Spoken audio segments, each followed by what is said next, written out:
Hi, I'm meteorologist Chris Tomer. Let's talk mountain weather and ski conditions. This is for On the Snow, the snow before you go forecast. And I want to start off with the jet stream right now. So let's get into the analysis here.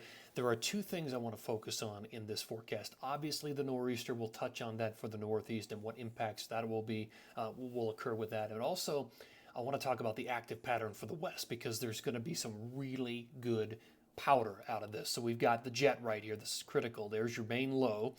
That'll be a Thursday, Friday scenario for a lot of the west. There's your dip out to the east as well. You can see things starting to ride up the east coast with a powerful jet. So let me put this into motion and show you what we're looking at. All right, so this is Thursday at 5 p.m. Notice the low and the digging, the buckling of the jet stream. Look at the winds sort of coddling this low. And that is what's really going to help to kick off this heavy snow potential through the Wasatch Front of Utah and up into the Tetons as well. That will also bring snow into Colorado Thursday into Friday.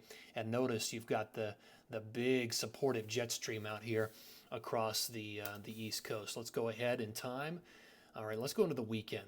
This is Saturday at noontime. Couple of things to point out. So you've got a powerful jet roaring into the Pacific Northwest. There's going to be probably 3 different storm systems that affect the Pacific Northwest. So we're talking about a lot of snow for the Pacific Northwest.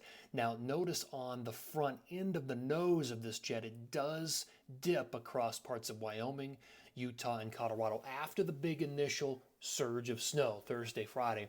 We'll probably have another fast-moving wave come down the nose of the jet and affect those areas on Saturday. And then on Sunday, still a powerful jet with a lot of moisture roaring into the Pacific Northwest, but that does dry out some of the southwest part because of that jet stream pattern. All right, let's look at snow. We'll do this in phases so you can plan out your time here. This is by Friday morning. Notice the totals across the west. You've got snow through the Sierra and then into Utah, Colorado, and Wyoming. That's as I was showing you that jet stream buckles. You've got the low sitting right here. So you're looking at totals still increasing across Utah, Wyoming, and into Colorado. Watch the numbers continue to tick up into Saturday morning. Great powder day through the Tetons, through the Wasatch, and into Colorado as well. And look at the big totals on the backside up here in the Pacific Northwest continuing to go up all the way into Sunday morning here. And again, we may have had a little wave of extra snow come down on Saturday through parts of the Intermountain West. And then by Sunday at 11 p.m., these would be the totals through the period. Big time numbers up here in the Pacific Northwest. Nice totals up here through Banff in the interior, and then even dropping down into Schweitzer. So those are the kind of totals. Now I want to draw your attention. This is a special case here for the Wasatch, as it usually is.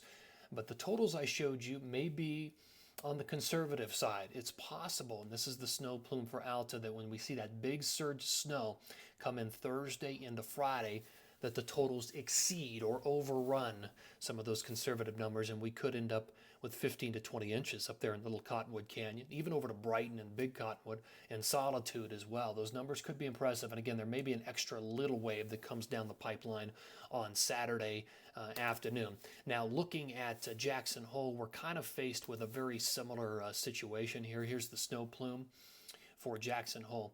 A little bit of snow coming in into Thursday, and then you've got the main surge Thursday night into Friday. That one could bring a foot or more of snow. So again, we could be exceeding some of those numbers I showed you.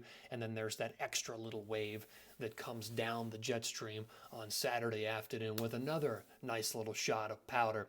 All right, so that's Jackson Hole. What about the Northeast? Now, this is obviously going to be a large storm on Thursday. The problem is the proximity to the coast as the low tracks up.